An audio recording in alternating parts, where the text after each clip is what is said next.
আজকে মিনি কিচেনে রান্নাবান্না করছি লাউয়ের তরকারি আর সবাই মিলে একসাথে খাইছি অনেক মজা করে। মানে ছোটোবেলায় যেরকম জোলাবাতি খেলতাম এরকমই সুন্দর করে রান্না করছি ছোট চুলায় মিনি থালবাটি সব কিছু মিনি মিনি এতেই রান্নাবান্না করছি, অনেক মজা হয়েছে। আসসালামু আলাইকুম, সবাই কেমন আছেন? আমার মিনি কিচেনে সবাইকে স্বাগতম। সবাই পুরো ভিডিওটা দেখবেন।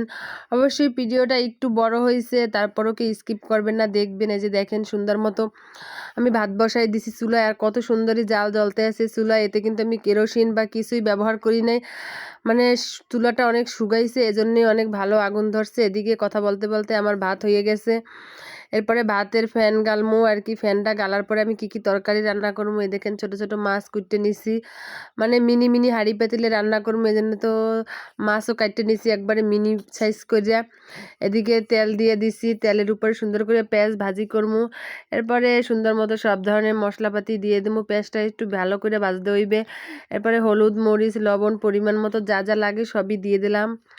এরপর সুন্দর মতো কষাই নিলাম। এর ভিতরে এই মিনি সাইজের মাছগুলো দিয়ে সুন্দর মতো কষাই রাখলাম। কষানোর পরে মাছগুলো উঠাই রাখবো সুন্দর করে। উঠাই রাখার পরে এর ভিতরে লাউ তরকারি দিয়ে দিব। আজকে লাউ তরকারি রান্না করবো মাছ দিয়া। এরপরে সামান্য একটু পানি দিয়ে এবারে লাউ ধুয়ে দিলাম, উপরে সুন্দর করে দিয়ে একটু লাড়াচাড়া দিয়ে নিলাম। এরপরে কতক্ষণ জাল করার পর মানে একটু সেদ্ধ হওয়ার পরই দিয়ে দিলাম মাছগুলো দিয়ে একটু ধনেপাতা দিয়ে দিলাম। এই যে দেখেন আমার তরকারি রান্না শেষ। কালারটা কিন্তু দেখেই খাইতে মন চাইতে আছে। এদিকে তো সব বাচ্চারা খাওয়ার জন্য বেদিক হয়ে গেছে। এই যে সবাইরে দিলাম। অনেক ব্যস্ততার মাঝে অনেক সুন্দর করে রান্না করছি। কেমন হয়েছে